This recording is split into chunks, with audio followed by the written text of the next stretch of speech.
Assalamualaikum warahmatullahi wabarakatuh. Alhamdulillahirabbil alamin wa bihi nasta'inu ala umuri dunya waddin. Asyhadu an la ilaha illallah al-malikul haqqul mubin wa asyhadu anna Muhammadar Rasulullah as-shadiqul wa'dil amin. Allahumma shalli wa sallim ala nabiyyina Muhammadin wa ala alihi wa ashabihi ajmain. Subhanaka la ilma lana illa ma 'allamtana innaka antas samiul alim wa tub 'alaina innaka antat tawwabur rahim. Rabbi shrah li sadri wa yassir li amri wa hlul 'uqdatam min lisani yafqahu qawli, amma ba'd. Pemirsa sekalian, alhamdulillah, bersyukur kita panjatkan kepada Allah Subhanahu wa taala. Kita masih diberi kesempatan oleh Allah untuk melaksanakan rangkaian ibadah puasa di bulan Ramadan tahun ini. Semoga amal-amal yang kita lakukan sampai hari ke-22 ini kita diterima oleh Allah Subhanahu wa taala, dicatat sebagai pemberat timbangan kebaikan kita nanti di yaumil mizan, hari kiamat nanti. Shalawat serta salam kita aturkan kepada Nabiullah Muhammad sallallahu alaihi wasallam, suri teladan kita yang kita tunggu syafaatnya di hari kiamat. Pemirsa, pagi ini atau kali ini akan saya sampaikan satu subbab dari sebuah kitab karangan Said Sabiq, yaitu Fiqhus Sunnah, tentang zakat. Tapi tentu tidak semua bab tentang zakat, cuma satu subbab yang ini barangkali sering belum dipahami oleh kita semua, yaitu tentang mayahrumu alaihimus shadaqah, yang dilarang zakat kita ditasarufkan, dibagikan ke siapa saja. Artinya dengan kata lain, orang-orang yang tidak boleh diberi zakat oleh amil, oleh artinya pekerja zakat atau lembaga yang mengelola zakat, atau individu-individu yang itu memberikan zakat, baik zakat mal maupun zakat fitrah. Tentang asnaf atau pihak-pihak yang berhak mendapatkan zakat itu saya kira sudah familiar, karena firman Allah dalam Al-Quran, a'udzubillahi minasyaitonirrajim, innamas shadaqatu lil fuqara wal masakin wal amilina 'alaiha wal mu'allafati qulubuhum wa fir riqab wal gharimin wa fi sabilillah wa ibnis sabil faridatan minallah wallahu alimun hakim. Bahwa sesungguhnya sedekah atau sedekah dalam hal ini adalah zakat itu untuk siapa dibagikan? Mereka adalah kepada kaum fuqara, kemudian orang-orang miskin, kemudian para amil atau yang mengelola zakat itu, wal mu'allafati qulubuhum, orang-orang yang mu'allaf. Jadi mu'allaf itu biasa kita artikan baru masuk Islam, baru mengucapkan syahadat, atau orang-orang yang mu'allaf ini yang bisa dilunakkan hatinya dengan zakat itu supaya mereka berislam dengan baik, atau supaya mereka membela agama Islam ini. Jadi tidak harus orang yang baru masuk Islam, tapi mungkin para narapidana yang baru keluar dari penjara yang konon sampai 35.000 itu, dan mereka tentu perlu juga ditasarufi atau diberikan zakat ini supaya tidak kembali kepada kejahatannya. Ini mu'allaf, termasuk mu'allaf. Wa fir riqab, yaitu para budak, saya kira hari ini sudah tidak ada. Wal gharimin, orang-orang yang dililit hutang. Wa fi sabilillah, dan orang-orang yang berjuang di jalan Allah. Wa ibnis sabil, dan orang-orang yang dalam safar. Faridatan minallah, sebagai kewajiban dari Allah. Wallahu alimun hakim, Allah itu maha mengetahui dan maha bijaksana. Jadi ada 8 asnaf yang ini saya kira kita familiar tentang ini, ke 8 pihak yang mereka berhak untuk mendapatkan zakat, baik zakat mal maupun zakat fitrah. Nah, di sini ada satu subbab di antara orang-orang, meskipun mereka mungkin masuk di pihak atau ke 8 asnaf itu, tapi yahrumu alaihimus shadaqah, haram bagi mereka untuk diberi zakat. Ya, sedekah di sini zakat, karena dalam Al-Quran itu diksi sedekah itu juga artinya zakat. Ya, seperti dalam ayat tadi bahwa innamas shadaqat, artinya sedekah, artinya zakat ya. Zakat itu dalam kata lain terkadang disebut dengan sedekah. Siapa yang tidak boleh menerima zakat itu? Yang pertama al-kufrah. Jadi orang-orang kafir. Jadi meskipun mereka miskin, meskipun mereka fakir, walaupun mereka dililit utang, walaupun mereka dalam ibnu sabil, artinya dalam bepergian, ya, tetapi dana zakat, uang zakat itu tidak boleh diberikan kepada orang kafir. Nah, mungkin lebih halus non muslim lah ya. Orang kafir itu tidak boleh diberi zakat. Tidak boleh, alasan apapun itu tidak boleh. Nah, kenapa? Karena dalam sebuah hadis tu'khadhu min aghniyaihim wa turaddu ala fuqaraihim. Jadi zakat itu diambil dari aghnia, orang-orang yang kaya, wa turaddu ala fuqaraihim, kemudian dikembalikan kepada orang-orang fakir. Him itu artinya apa? Him itu ya kepada orang-orang muslim. Karena apa? Karena aghniyaihim itu adalah orang-orang yang wajib zakat, ya. Him itu kaum muslimin, orang yang kaya, diambil tuh khadhu min aghniyaihim, diambil zakatnya. Terus wa turaddu ala fuqaraihim, kemudian dikembalikan, artinya ditasarufkan kepada orang-orang yang fakir dari mereka. Mereka siapa? Kaum muslimin. Begitulah para ulama menyimpulkan dari salah satu hadis Rasulullah SAW ini. Jadi him itu adalah kaum muslimin. Maka di sini kita harus jeli, baik pengelola zakat maupun Anda secara individu kalau ingin mentasarufkan zakat, itu tidak boleh kepada kaum muslim, kepada kaum kafir, orang non muslim, walaupun itu miskin, walaupun itu fakir, walaupun itu terlilit utang, walaupun itu dia dalam keadaan yang sulit karena dalam keadaan safar, itu dana zakat tidak boleh ditasarufkan ke sana kepada mereka itu. Lah kenapa seperti itu? Ya memang begitulah, Nabi melarangnya. Ya, jadi ini seperti dijelaskan oleh Said Sabiq ini, wal maqsudu bihim aghniyaul muslimin wa fuqarahum duna ghairahum. Jadi artinya apa? Aghniyaul muslimin diambil dari aghniyaul muslimin, orang-orang kaya dari kaum muslimin, dan fuqaranya orang-orang muslim gitu. Lalu bagaimana kalau kita ingin membantu orang non muslim atau kafir yang mereka itu memang benar-benar fakir banget, dan itu tetangga kita, dan itu mungkin baik kepada kita, ya jangan pakai dana zakat. Jangan pakai dana zakat. Karena apa? Karena memang dana zakat itu sudah ada alokasi yang paten dari Allah Subhanahu wa taala dalam surat Al-Maidah tadi. Yaitu At-Taubah, bukan Al-Maidah. Surat At-Taubah ayat 60 itu jelas 8 asnaf itu yang berhak untuk mendapatkan zakat, tetapi kemudian dijelaskan oleh para ulama lewat hadis ini artinya ini kalau boleh dikatakan ini adalah taksis, pengkhususan. Tadi kan 8 asnaf itu tidak disebut itu kafir atau muslim, tidak.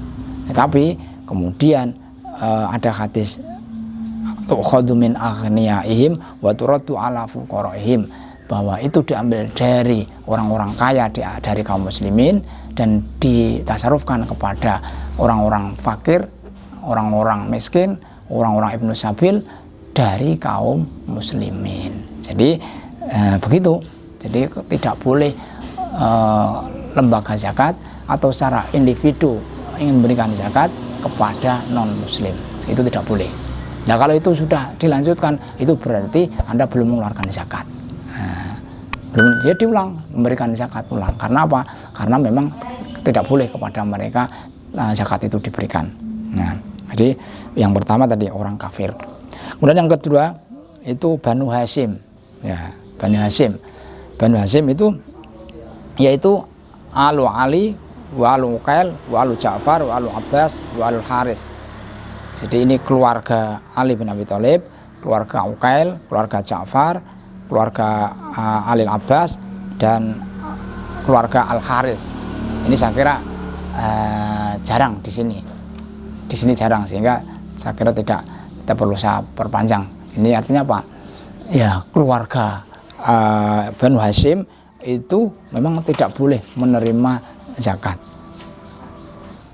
Seperti dalam sebuah hadis, qala Nabi sallallahu alaihi wasallam, inna shadaqah la tanbaghi li ali Muhammad innama ya'usakhun nas.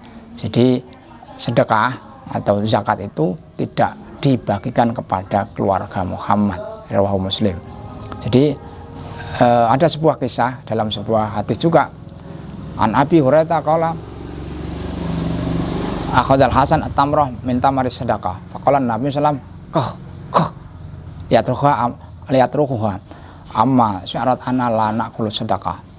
Jadi cucu Nabi ini, anaknya Ali bin Abi Thalib, anaknya Fatimah yang namanya Hasan, itu suatu saat itu memakan tamar itu kurma dari zakat. Jadi zakat yang berupa kurma.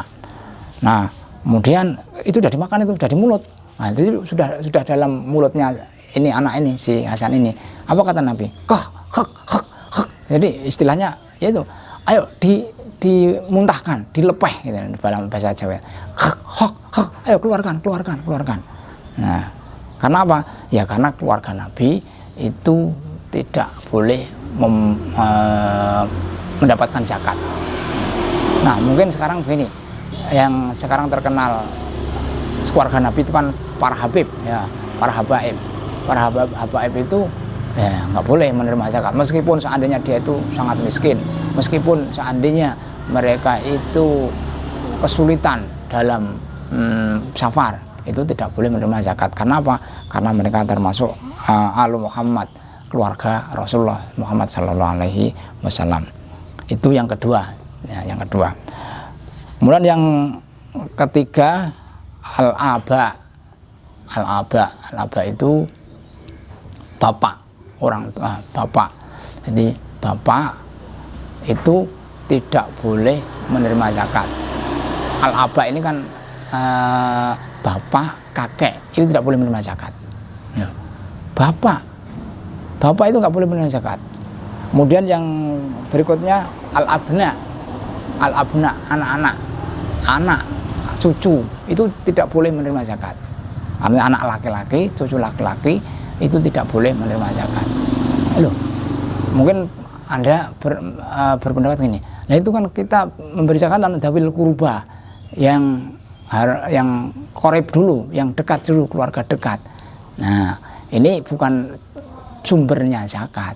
Al-aba, bapak, kakek, itu mbah buyut, nah, itu bukan mendapatkan zakat, tetapi ketika mereka itu dalam kesulitan atau bukan tidak dalam kesulitan pun, itu adalah tanggung jawab anak untuk menafkahi al-aba tadi. Jadi mereka itu tanggung jawabnya adalah tanggung jawab anak untuk menafkahi orang tua yang mungkin dalam kesulitan, dalam keadaan miskin. Makanya nih al-aba itu nggak boleh kita ini kan mau Idul Fitri nih.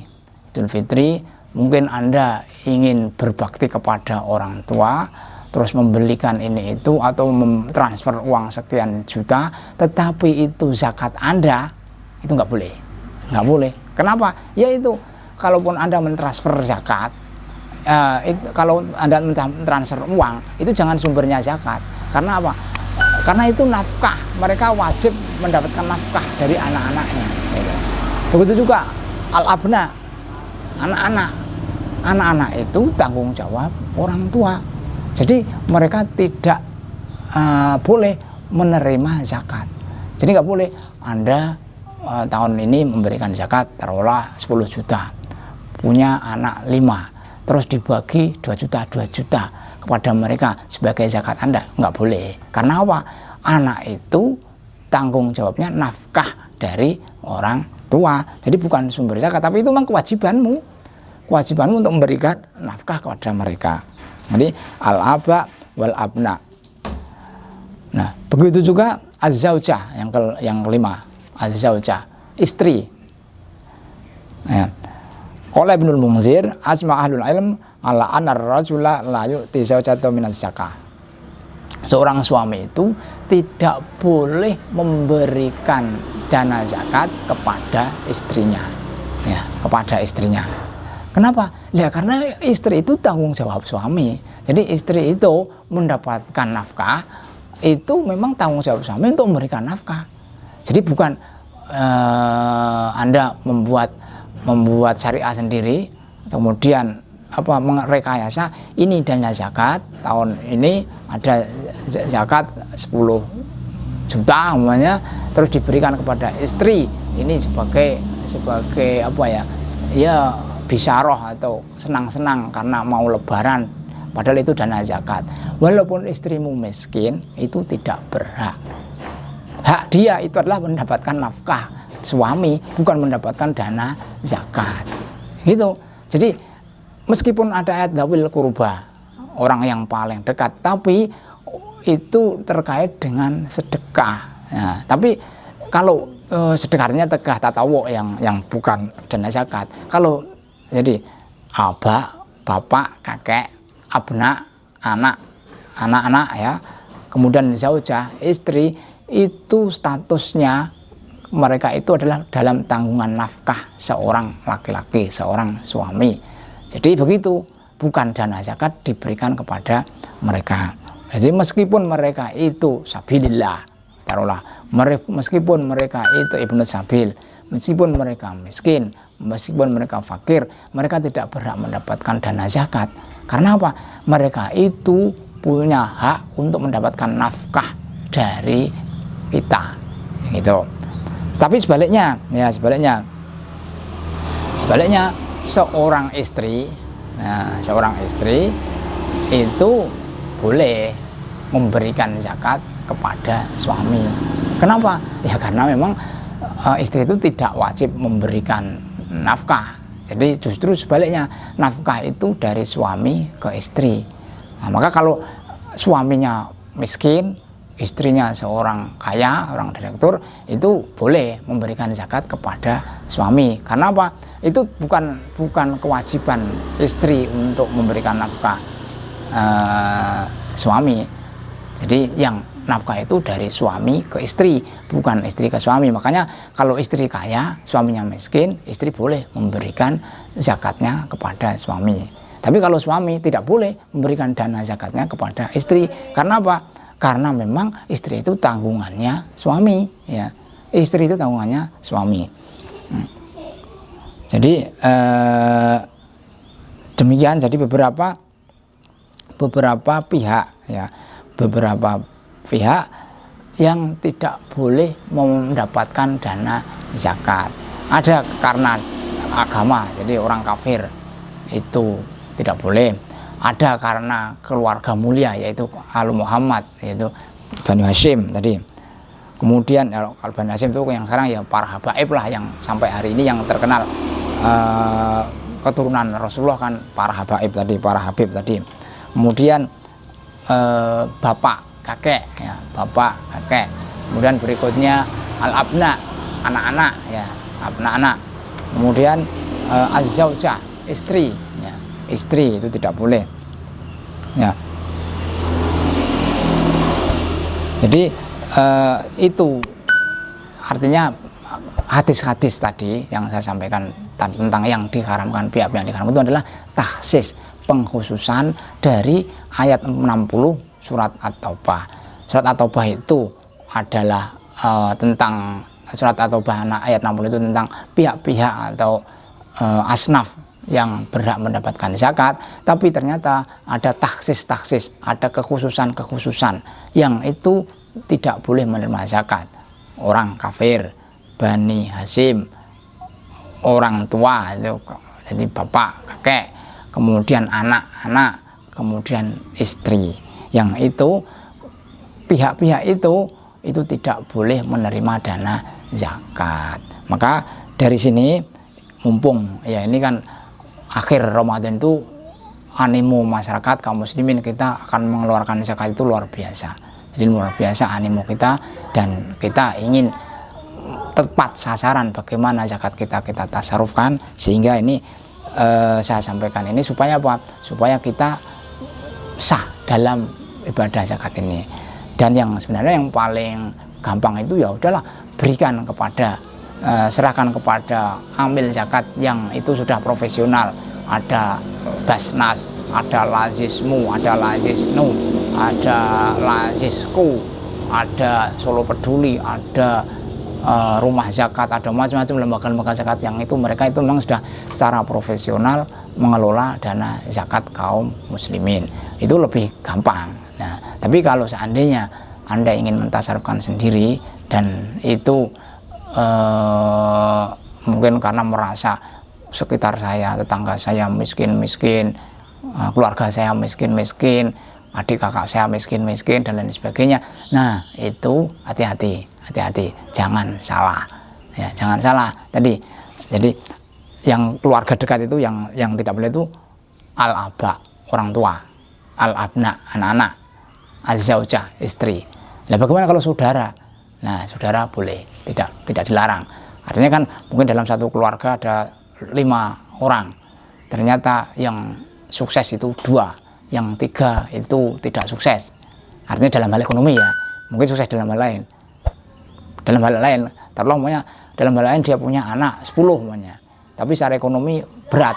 Nah, itu kan berarti saudara kita itu boleh kita memberikan zakat kepada saudara, tapi kepada anak itu tidak boleh, karena anak itu tanggung jawab orang tua. Kemudian istri itu tanggung jawab suami. Nah, jadi zawil kurba itu baik. Nah, zawil kurba itu baik, artinya kerabat dulu di awal kerabat itu baik, tetapi jangan salah sasaran. Ya, jangan salah sasaran artinya apa? Pihak-pihak yang itu sebenarnya kewajiban kita untuk memberikan nafkah kepada mereka, jangan diberikan uang zakat, jangan diberikan dana zakat. Karena ya memang itu kewajiban kita memberikan nafkah kepada mereka. Kalau kita salah sasaran, itu berarti kita tidak pas dalam mentasarufkan dana zakat yang mungkin hari-hari ini akan kita keluarkan. Termasuk zakat fitrah, ya, termasuk zakat fitrah. Zakat fitrah jangan diberikan kepada anak, jangan diberikan kepada orang tua, jangan diberikan kepada istri. Ya kepada siapa? Ya kepada orang lain. Ya. Kalaupun itu zawil kurba, kerabat Anda, ya saudara bolehlah, saudara, mungkin anaknya saudara, itu silakan. Tetapi tadi yang terkait zawil kurba yang terkait itu kan orang tua, anak, istri, itu nggak boleh, ya nggak boleh. Karena apa? Mereka itu adalah tanggung jawab seorang suami yang dalam keadaan apapun tanggung jawab dia miskin maupun kaya, itu tanggung jawab dia untuk memberikan nafkah kepada pihak-pihak tadi. Demikian sedikit penjelasan dari Said Sabiq dalam kitab Fiqh Sunnah tentang siapa-siapa yang haram tidak boleh menerima dana zakat kita. Semoga bermanfaat. Aku qouli hadza fastaghfirullahal azim. Wassalamualaikum warahmatullahi wabarakatuh.